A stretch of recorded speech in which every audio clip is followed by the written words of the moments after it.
This is what it sounds like when your engine timing belt broken or snap. Okay, crank it.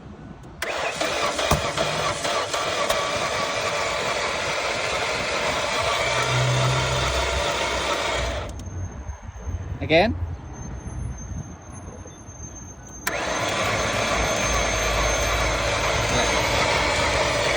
Just start the motor, turn the crankshaft. So no compression. And when we check the cover, you can see this timing belt there is not on the cam pulley. Yep.